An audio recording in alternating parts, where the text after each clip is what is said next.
In fact நேற்று காலையில் போல இருக்கு நம்மளுடைய எடப்பாடி பழனிசாமி அவர்கள் எங்களுடைய திராவிட முன்னேற்ற கழகத்தின் துணை பொதுச் செயலாளர் மாண்புமிகு கனிமொழி கருணாநிதி அவர்களை மிகவும் தரைக்குறைவான வார்த்தைகளில் பேசியிருக்கிறாரு. இதுவே அவருக்கு ஒரு பழக்கமான ஒரு விஷயமாக கடந்த ஒரு வார காலமாக நம்ம பார்த்துக்கிட்டே இருக்கிறோம்.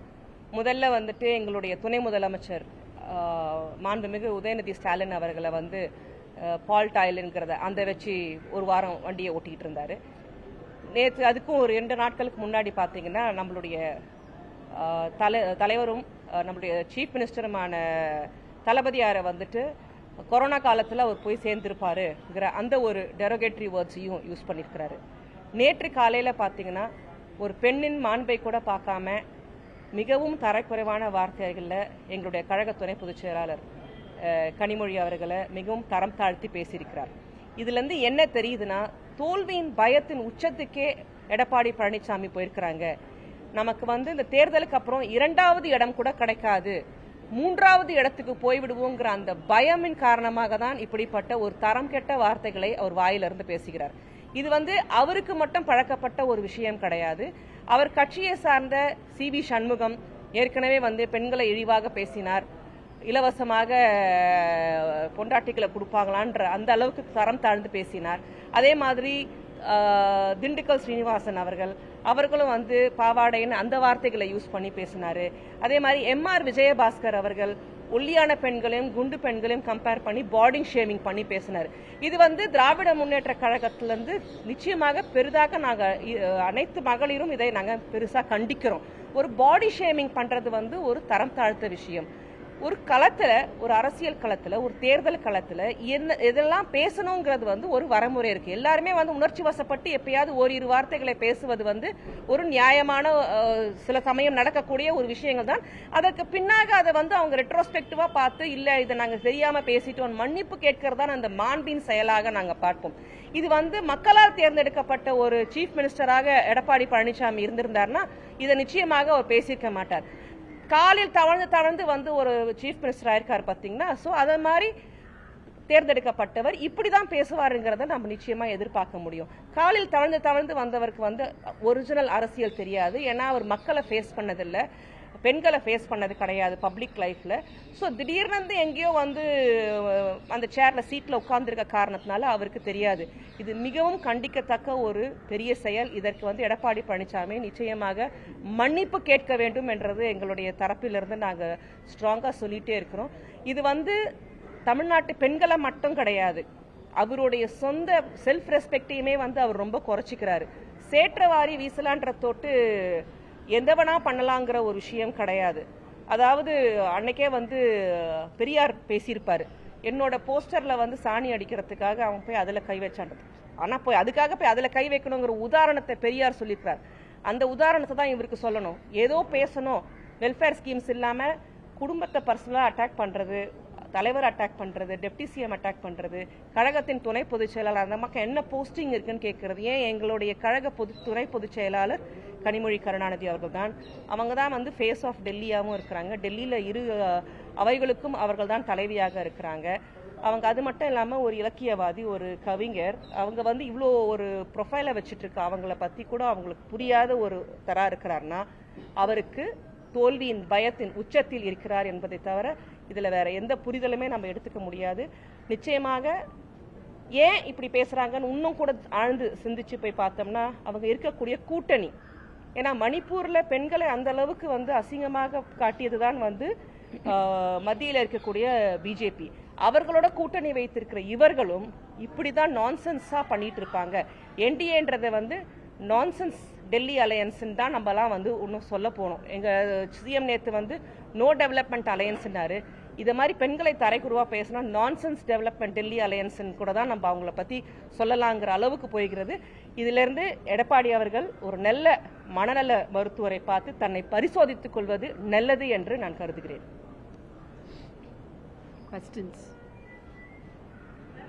தேர்தல் ஆணையத்திட்ட புகார் கொடுக்க தயாரிக்கலாம். ஏன்னா தனி மனித விமர்சனம் தாக்குதல் தான் தொடர்ச்சியாக நடக்குதுன்னு நீங்க எல்லாமே திமுக கூட்டணி முறையெல்லாம் பேசிட்டு எடப்பாடி பழனிசாமி தேர்தல் நேரத்தில் பிரச்சார விஷயங்கள்ல தேர்தல் ஆணையத்திட்ட புகார் கொடுத்து தனி மனித தாக்குதல் ஒரு புறம் இருக்க, தொடர்ச்சியாக பெண்களை, இப்போ எங்களுடைய துணை பொதுச் செயலாளர் அவர்களை விமர்சனம் செய்யும் பொழுது அவர் ஒரு பெண், தமிழ்நாட்டு பெண்கள் அத்தனை பேரையுமே அவர் அது அந்த மாதிரி தரக்குறைவாக பேசுகிறார்னு தான் அர்த்தம். ஒரு பெண்ணை பேசும் பொழுது, அதிலும் தமிழ்நாட்டு பெண்களுடைய ஒரு பிரதிநிதியாக டெல்லியிலே தன் குரலை ஒலித்துக் கொண்டிருக்கின்ற எங்களுடைய துணை பொதுச் செயலாளரை தரம் குறைந்து அப்படி விமர்சனம் செய்யும் பொழுது, தமிழ்நாட்டு பெண்கள் அத்தனை பேரையுமே அப்படித்தான் தரக்குறைவாக விமர்சனம் செய்கிறார் என்ற அர்த்தம். என்னுடைய அன்பிற்குரிய சகோதரி சொன்னது போல, தொடர்ச்சியாக இதனை அதிமுகவினர் பெண்களை இழிவுபடுத்தி பேசுவதை, பொதுவெளிக்கு வந்திருக்கின்ற பெண்களை அதிலும் கூடுதலாக தரக்குறைவாக பேசுவதை ஒரு செயல் திட்டமாகவே வச்சிருக்கிறாங்க. அப்போ தேர்தல் ஆணையரிடம், தேர்தல் கமிஷனரிடம் நிச்சயமாக கொடுக்கலாம். தனிமனித தாக்குதல் என்பதோடு பெண்கள் குறித்தும் தேர்தல் விதிமுறைகள் என்ற ஒரு இது இருக்கு இல்லைங்களா, அதை மீறி ரொம்ப தரம் தாழ்ந்து பேசுறாங்க. ஒரு மூன்றாம் தர பேச்சாளர், ஒரு முன்னாள் முதலமைச்சர் அப்படிங்கிற ஒரு எதுவுமே இல்லாம ஒரு மூன்றாம் தர பேச்சாளருங்கிற அளவுக்கு அதை பேசுறாரு. இப்ப வன்மையாக கண்டிப்போம். நிச்சயமாக இந்த அவதூறு குறித்து நாங்கள் சட்டபூர்வமான நடவடிக்கையும் எடுப்போம்.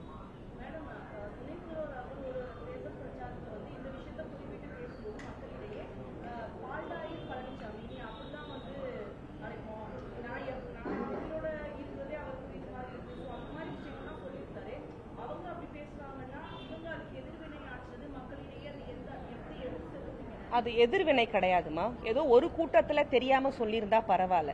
செல்லுமிடமெல்லாம் எங்களுடைய துணை முதலமைச்சர் அவர்களை வந்து பால்டாயில்னா அந்த பேரை அவருக்கே திருப்பி விட்டு தான் நாங்க பேச முடியும். அவர் என்ன மாண்பை எடுத்து முன்னாடி வைக்கிறாரோ, அதாவது கிவ் ரெஸ்பெக்ட் டேக் ரெஸ்பெக்ட் கதை தான். நம்ம என்ன சொல்றோமோ அதுதான் நமக்கு திருப்பி கிடைக்குங்கிற ஒரு தாற்பயம் தான். செல்லுமிடமெல்லாம் என்ன சொல்லணும், ஒரு எலெக்ஷன் கேம்பெயின்ல நார்மலா என்ன சொல்லணும், மக்களுக்கு என்ன பண்றோம், பெண்களுக்கு என்ன பண்றோம், கல்விக்கு என்ன பண்ண போறோம், இண்டஸ்ட்ரீஸ்க்கு என்ன பண்ண போறோம், விவசாயிகளுக்கு என்ன பண்ண போறோம், இதையெல்லாம் சொல்லணும். இல்ல அவங்களோட ஆட்சி காலத்துல 2016 இருந்து 21 வரைக்கும் என்னெல்லாம் செஞ்சோங்கிறத சொல்லணும். அவங்க என்ன செஞ்சாங்க, பொள்ளாச்சி பாலியல் தொடர்புல மாட்டினாங்க, துப்பாக்கி சுட டிவியில பார்த்து தெரிஞ்சுக்கிட்டேன்னு சொன்னாங்க. அதே மாதிரி அந்த 2 அம்மாவும் பையனும் இறந்தாங்கன்னு இப்ப நம்ம கோர்ட் வேர்டிக்ட் வந்திருக்கு இல்லையா, ஸ்டெர்லைட். இப்படி வந்து இது மட்டும் தான் அவங்களுக்கு இருக்கு பேசுறதுக்கு. அதனால அவங்க செஞ்ச நல்ல விஷயங்கள் எதுவுமே கிடையாது. ஏன்னா அவர்களுடைய கவர்மெண்ட் அந்த டைம்ல வந்து பிஜேபியால் அங்க இருந்து ஒரு ரிமோட் ஆக்சஸ்ல ஆப்ரேட் பண்ணப்பட்ட டைம் தான். அதனாலதான் எங்க கழக தலைவர் மறுபடியும் சொல்ற விஷயம் என்னன்னா, இது தமிழ்நாட்டுக்கும் டெல்லிக்கும் நடக்கின்ற போர். இதுல தமிழ்நாடு வென்றே தீர வேண்டும். நாங்க திரும்ப சொல்றது, எங்கேயோ உட்கார்ந்துகிட்டு பாசிச அரசுக்கு செய்து கொண்டிருக்கும் பிஜேபி நம்மள வந்து ஆளக்கூடாது, அவங்க நமக்கு டேர்ம்ஸ் டிக்டேட் பண்ணக்கூடாதுன்னு தான் மறுபடியும் சொல்றோம். செல்லும் இடமெல்லாம் இவரும் இதே குற்றச்சாட்டை வைக்கிறாங்களா? முந்தா நேத்து வந்து நம்ம தலைவர் மேல வச்சாங்களா? எனக்கு தெரிஞ்சு உலகத்திலேயே பிபிடி கிட்ட போட்டுக்கிட்டு போய் ஒரு நோயாளியை பார்த்தது எங்க கழக தலைவர் தளபதியார் MK ஸ்டாலின் மட்டும்தான், வேற யாருமே கிடையாது. அதையே புரியாத ஒரு மனுஷன், மிசாவையே பார்த்தவர் எங்களுடைய கழக தலைவர். அந்த கொடுஞ்சிரஞ்சாலைக்கே வந்து அவர் போயிட்டு வந்தார்னா இதெல்லாம் வந்து அவருக்கு வந்து கால் தூசுக்கு சமானம். அதனாலதான் நாங்க சொல்றோம், அவரோட மனநிலையை முதல்ல போய் செக் பண்ணிக்க சொல்லுங்க எடப்பாடி பழனிசாமிய. ஏன்னா அவர் வந்து டென்ஷனின் உச்சத்துல, ஸ்ட்ரெஸ்ஸின் உச்சத்துல இருக்கிறாரு. எங்க நம்ம 2வது இடம் கூட இல்லாம 3வது இடத்துக்கு போயிருவோமோங்கிற அந்த பயம், அந்த தாற்பயத்துலதான் வாய்க்கு வந்ததை பிறண்டு பேசிக்கொண்டே இருக்கிறார். இப்ப இந்த இன்டர்வியூக்கும் இதுக்கு வேற எதையாவது கொண்டு வந்து சேற்றவாரி இறைப்பாருன்னு தெரியும். ஏற்கனவே நம்ம வந்து MR விஜயபாஸ்கர், நம்மளுடைய CV சண்முகமும், நம்மளுடைய திண்டுக்கல் சீனிவாசன் பேசுறதுக்கு எல்லாருக்குமே வந்து நம்ம தமிழ்நாட்டு பெண்கள் செருப்பு மாலை போட்டது நம்ம எல்லா மீடியா மூலமா பாத்துக்கிட்டே இருப்பாங்க. இதுக்கும் தமிழ்நாட்டு பெண்கள் தேர்தல் மூலமா நிச்சயமாக பதில் அளிப்பாங்க நாங்க நம்புறோம். ஒட்டுமொத்த தமிழ் பெண்கள்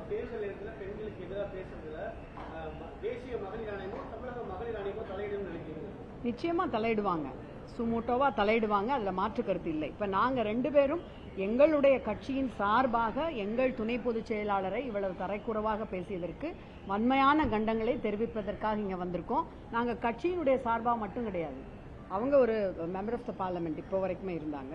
I am also representing. So நாங்கள் பெண்களை, அவர்களுடைய வலிகளை, அவர்களுக்கான உரிமைகளை பிரதிபலிப்பவர்கள். அப்படித்தான் மேடம் கனிமொழியும். அப்ப ஒட்டுமொத்த பெண்கள் சமுதாயத்தையே அவர் இழிவுபடுத்தி பேசுகின்றார். அதிலும் தமிழ்நாட்டு பெண்களை தரக்குறைவாக இழிவுபடுத்தி பேசுகின்றார். அதையே அதிமுகவினர் ஒரு வழக்கமாக வைத்திருக்கிறார்கள். எதுல இருந்து அது அப்படி வருது அப்படின்னா பிஜேபியில இருந்து தான். நமக்காக மெடல்கள் பெற்று தந்த, ஒலிம்பிக்கில் மெடல் வாங்கி தந்த அந்த வீராங்கனைகள் நடுத்தெருவில் எத்தனை நாள் உட்கார்ந்து எங்களுக்கு நீதி கிடைக்கணும்னு போராடினாங்க. ஆனால் அவங்களுக்கு அந்த துன்பத்திற்கு காரணமாக இருந்த மெம்பர் ஆஃப் த பார்லிமெண்ட்டை அந்த கவர்மெண்ட் வந்து கடைசி வரைக்கும் பாதுகாத்துச்சு. உன்னாவில் என்ன நடந்தது, இதில் என்ன நடந்தது, பீகாரில் நம்ம பில்கிஸ் பானுடைய அந்த குற்றவாளிகளை விடுவித்த பொழுது சனாதன தர்மத்தை காப்பாற்றியவர்கள் மாலை போட்டு அவங்கள வரவேற்கிறாங்க. எல்லா இடங்களிலும் பெண்களை இழிவுபடுத்துவதை, பெண்களை அவர்களுடைய ஒரு 20 வருஷம் 30 வருஷம் பின்னால எடுத்துட்டு போறத வழக்கமா வச்சிருக்கிற பாஜகவோட இன்னைக்கு கை கோர்த்திருக்கிறாங்க. இந்த மண் தந்தை பெரியார் மண், இந்த மண் பேரறிஞர் அண்ணா மண், இந்த மண் கலைஞர் மண், இந்த மண் முத்துவேல் கருணாநிதி ஸ்டாலின் மண். இப்ப பெண்களுக்கு முன்னுரிமை கொடுக்கின்ற, பெண்களுக்கு என்று ஆட்சி நடக்கின்ற, பெண்களுடைய சுயமரியாதையை காக்கின்ற ஒரு அரசாங்கம். நாங்க பேசுறது ஒரு காலத்திலையும் எந்த இடத்திலையும் தனிமனித தாக்குதல்களோ, அவங்க நம்முடைய இவங்க முன்னாள் முதல்வர் அதிமுகவை வழிநடத்திய மேடம் இருந்த பொழுதும் சரி, நாங்க அந்த விஷயத்தில் ஈடுபட்டதே கிடையாது. இது ஒரு தரம் தாழ்ந்த 3ஆம் தர அரசியல். அதை தான் நாங்க இங்க பதிவு செய்யறோம், வன்மையா கண்டிக்கிறோம். பரப்புரைக்கு நாட்கள் இருக்கு. ஒரு பெண் தலைமைக்கு இருந்து வந்த நபர்கள் தான் இப்படி பேசுறாங்க. தொடர்ந்து இன்னும் பரப்புரைக்கு நாட்கள் இருக்கு முறையில் அடுத்ததான் அவங்க இது மாதிரி பேசினா அடுத்த நடவடிக்கை என்ன? நிச்சயமாக கட்சி சார்பாக இதை வந்து நாங்கள் எப்படி அதை வந்து ஒரு லாஃபுல்லாக ஹேண்டில் பண்ணணுமோ, எலெக்ஷன் கமிஷன் கிட்ட முறையிடுறதும் ப்ளஸ் இதை வந்து ஒரு டெஃபமேஷன் சூட் போடுறதுலாம் வந்து எங்களுடைய கழக தலைவரின் ஆலோசனைப்படி அட்வொகேட் வல்லுநர்கள் அனைவரும் அதை அவங்க பெரியவங்க முடிவெடுத்து அதுக்கப்புறம் சொல்லுவாங்க. அதுதான் நாங்க சொல்றோம். அந்த அம்மா இருந்திருந்தாங்கன்னா இப்படிப்பட்ட ஒரு சொல் அங்க இருந்து வந்திருக்குமா? அவங்களும் ஒரு பெண் ஆளுமையா இருந்து நம்மளுடைய தமிழ்நாட்டை ஆண்டவங்க தான். அப்ப கூட அவங்க வந்து ஹாஸ்பிட்டல்ல இருந்தப்போ கூட நான் ஜஸ்ட் நினைவு கூறுறேன், எங்களுடைய கழக தலைவர் சொல்லாங்க, நீங்க வந்து அரசியலுக்கு வரக்கூடாதுன்னு தான் நினைச்ச முடியும், நீங்க வரவே கூடாதுன்னு நாங்க நினைக்கவே இல்லைன்றதான் அன்னைக்கு எங்க கழக தலைவர் கொடுத்த பேட்டியில வந்த ஒரு முக்கியமான கருத்து. அத மாதிரி அடுத்தவங்க ஒரு பகைவராக இருந்தார் கூட நம்ம வந்து அந்த மாதிரி ஒரு சில விஷயங்களை, ஒருத்தர் மாண்டு போகணும், அவங்க மேல சேற்றவாரி இழைச்சி அவங்கள வந்து தரம் தாழ்ந்து 3ஆம் தரம் தாழ்ந்து பேசணுங்கிற அந்த மாண்பு தமிழ்நாட்டை சேர்ந்தவர்கள் இல்ல. இதுல இருந்து என்ன தெரியுதுன்னா, இவர் தமிழ்நாட்டை சேர்ந்தவர் கிடையாது, இவர் பாசிச அரசின் ஒரு அங்கமாக தான் அவர் இங்கே விளங்கி கொண்டிருக்கிறார். அதனாலதான் எங்களுடைய கழக தலைவர் மறுபடியும் சொல்லிட்டு இருக்கிறாங்க, இது தமிழ்நாட்டுக்கும் டெல்லிக்குமான போர் நடந்து கொண்டிருக்கிறது, இது தமிழ்நாடு நிச்சயமாக வெல்ல வேண்டும்னு இந்த தாற்பயத்தை மறுபடியும் நாங்க சொல்லக்கூடிய விஷயம் அதுதான் முன்னோக்கி நாங்க மக்களிடம் எடுத்து செல்கிறோம். தமிழகத்துல வந்து பெண்களுக்கு பாதுகாப்பு இல்ல, தூத்துக்குடி மாவட்டம் விழுப்புரத்துல வந்து பாதுகாப்பு இருக்கக்கூடிய பெண்களுக்கு பாதுகாப்பு இல்ல, இதுல வந்து திருமதி கனிமொழி வந்து அவங்க அண்ணன் கேட்கறியா மௌனமா இருக்கான்னு சொல்றாங்க. இப்ப அதே குஷ்புக்கு நீங்க இந்த விஷயத்துல வந்து குரல் கொடுக்கணும்னு நினைக்கிறீங்களா? அதே திருமதி குஷ்பு மேடம் வந்து மணிப்பூர் இஷ்யூல வாய மூடிட்டு தானே இருந்தாங்க. மீடியா போய் அவங்கள கேட்கும் போது கூட ஒரு வார்த்தை அவங்களால பேச முடியல. அதே கட்சியில் அங்கம் வகிக்கின்ற குஷ்பு, இத்தனைக்கும் அங்க வந்து நேஷனல் விமன் கமிஷன்ல இருக்கிறாங்க. அப்படி இருந்தே அவங்களால மணிப்பூர் இஷ்யூக்கு ஒன்னும் பண்ண முடியல. அதனால இது கரெக்ட்னு நான் சொல்ல வரல, நிச்சயமாக இது வந்து பார்க்க வேண்டிய ஒரு விஷயம் தான். பட் போக்சோல எத்தனை கேசஸ் முடிஞ்சிருக்கு, அதாவது எத்தனை கேஸ் வருதுங்கிறத மட்டும் பார்க்காதீங்க, எந்த அளவுக்கு அதுக்கு 24 மணி நேரத்தில் திராவிட முன்னேற்ற கழகம் எங்க தலைவரோட தலைமையில வந்து நாங்க அதுக்கு முடிவு காண்று அந்த எஃப்ஐஆரை போட்டு அவங்களை அரெஸ்ட் பண்ணிருக்கோன்றதான் நம்ம முக்கியமா பார்க்க வேண்டிய ஒரு விஷயம். இன்னும் ஒண்ணு கூட சொல்லணும், போக்சோ குறித்த ஒரு விழிப்புணர்வை அதிகமாக இந்த அரசாங்கம் ஏற்படுத்தி இருக்கின்றது. அதுதான் சகோதரி சொல்ல வர்றாங்க. இப்ப விழிப்புணர்வு கூடுறப்பதான் அது குறித்த கேசஸும் அதிகமா ஃபைல் ஆகும்.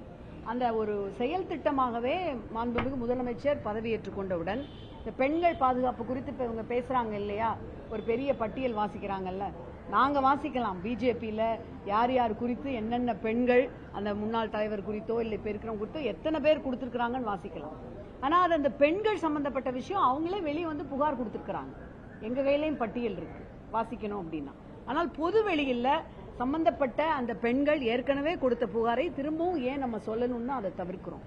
நம்ம இப்போ முதலாக ஆட்சிக்கு வந்த உடனேயே நல்லா கேட்டுக்கணும், அவங்களுக்கும் தான் தெளிவா சொல்றேன், பாலியல் குற்றங்களுக்கு என்று ஒரு தனிப்பட்ட சட்டத்தை கொண்டு வந்தவர் இந்தியாவில் மாண்புமிகு முதலமைச்சர் தான். இப்ப கொண்டு வந்தது 21ல. அதுல எஃப்ஐஆர்ல அந்த பாலியல் வன்கொடுமையினால் பாதிக்கப்பட்ட பெண்ணினுடைய பெயர் இருக்கக்கூடாது. இதெல்லாம் சட்டமாக கொண்டு வந்திருக்கிறார் அந்த ஒரு விஷயத்துக்காக. அதை குறித்து அவங்க பேசலாமே. இது வந்து ஒரு நரேட்டிவை இவங்க இப்படி வந்து இப்ப பாத்தீங்கன்னா தேர்தல் சமயத்துல 2 விதமான பொய் பிரச்சாரத்தை பொய் நரேட்டிவை கட்டமைக்கிறாங்க. ஒன்னு, சட்டம் ஒழுங்கு இல்ல, பெண்களுக்கு பாதுகாப்பு இல்ல, ரொம்ப கடன் வாங்குறாங்க. இந்த 3 தான் இவங்க திரும்ப திரும்ப இந்த டிஜிட்டல் ஸ்பேஸ்லயும் பேசுறதுக்கு ஒரு விஷயம் இல்லாமையும் கொண்டு வர்றாங்க. இந்த 3ஐயுமே தெளிவுபடுத்தணும்.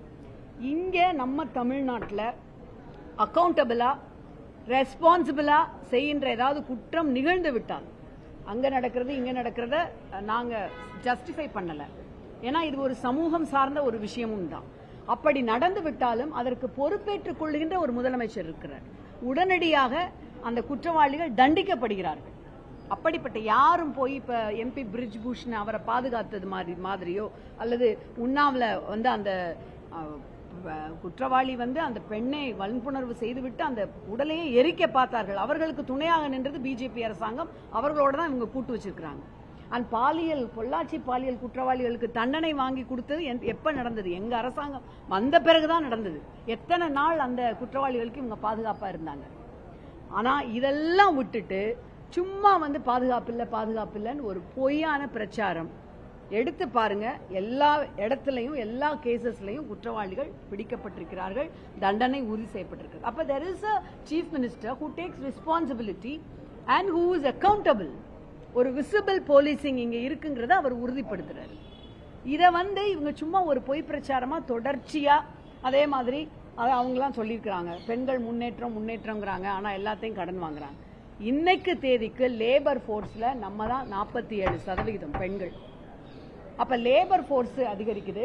வாங்கின கடனை சுய உதவி குழுக்களை சார்ந்த பெண்கள் திருப்பி செலுத்துறாங்க அப்படின்னா அதற்கான முக்கியமான விஷயம் எங்களால கடன் வாங்கினாலும் திருப்பி செலுத்த முடியுங்கிற கிரெடிபிலிட்டி இருக்கிறது. அந்த உற்பத்தி திறன் அதிகரிக்கிறது. அப்ப எங்களுடைய முதலமைச்சர் உற்பத்தி திறனை அதிகரிக்கின்றார். இந்தியாவில் முதல் மாநிலமாக தமிழ்நாட்டை கொண்டு வந்திருக்கிறாரு. இந்தியாவினுடைய ரெவென்யூக்கு தமிழ்நாடு தான் முதலிடத்துல இருக்கு. இன்னைக்கு மார்னிங் ஹெட்லைன்ஸ் பாத்தீங்கன்னா தோல் உற்பத்தி துறையிலையும் காலனி உற்பத்தியிலையும் இந்தியாவிலே தமிழ்நாடு முதலிடம் வகிக்குது. அப்போ ரெவென்யூவை ஜெனரேட் பண்ணிட்டு தான் நம்ம அதற்கான ஒரு இது பண்றோம். ஆனா அதையும் இவங்க கடன் வாங்குறாங்க. சட்டம் ஒழுங்குக்கு வேற எதுவுமே சொல்லுவதற்கு இல்லை. இத்தனை குற்றங்களை வாசிக்கின்ற மதிப்பிற்குரிய குஷ்பு அவர்கள் கொஞ்சம் அவங்க அந்த ஃபிங்கர்ஸை திரும்பி பார்க்கணும். எத்தனை ஃபிங்கர்ஸ் அவங்க பக்கம் இருக்கிறத திரும்பி பார்த்து அந்த லிஸ்டையும் அவங்க எடுத்து வாசிச்சா நாங்க சந்தோஷப்படுவோம்.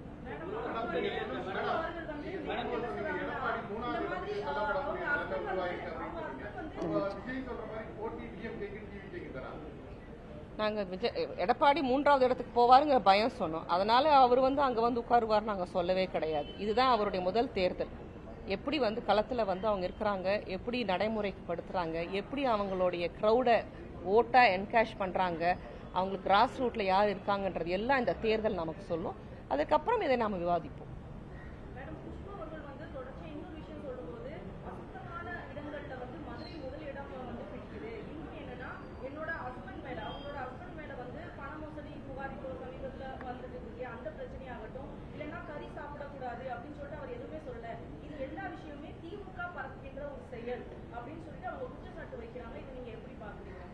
எல்லாத்துக்கும் தும்முனா இருமுனா எல்லாத்துக்கும் திராவிட முன்னேற்ற கழகம் தானா? அவரவர்களுடைய தனிப்பட்ட சொந்த பிரச்சனைகளை தேர்தல் ஆதாயத்திற்காக என்னைக்குமே திமுக பயன்படுத்தியதே கிடையாது. மதுரை மக்கள் மிக மிக தெளிவானவர்கள். மதுரையில இதுவரைக்கும் எந்த கட்சிக்கு ஓட்டு போட்டு எத்தனை பேர் அங்க சட்டமன்ற உறுப்பினர்கள் நம்முடைய மினிஸ்டர்ஸாவும் இருக்கிறாங்க. அதிலும் மிக குறிப்பாக எந்த விதமான ஒரு மிகப்பெரிய ஒரு புரட்சியும் மாறுதலும் தெற்கிலிருந்து தான் வரும்னு உங்களுக்கு ரொம்ப நல்லா தெரியும். அப்படி பாக்குறப்போ மதுரை மக்களுக்கு யாரும் புதிதாக எதையும் சொல்லித்தர வேண்டிய அவசியம் கிடையாது. எங்களுடைய தலைவருக்கு திமுகவினருக்கு இன்னும் நிறைய பணிகள் இருக்கு. நாங்க ஒரு மிக முக்கியமாக 234 தொகுதிகளிலும் பெருவாரியான வாக்கு வித்தியாசத்தில் வெற்றி உறுதி செய்யப்பட்டு விட்டது. வாக்கு வித்தியாசத்துல ஜெயிக்கணும்னு நாங்க போயிட்டு இருக்கிறப்ப ஒரு தொகுதியில ஒருத்தர மாத்திரம் நாங்க எடுத்துக்கிட்டு அவரை பத்தி அவதூறு பரப்புவதுங்கிறது எங்களுடைய அஜெண்டாவிலே கிடையாதுங்க. அந்த அளவுக்கு நாங்க யாரையும் முக்கியமானவங்களா நினைக்கவே கிடையாது. Thank you.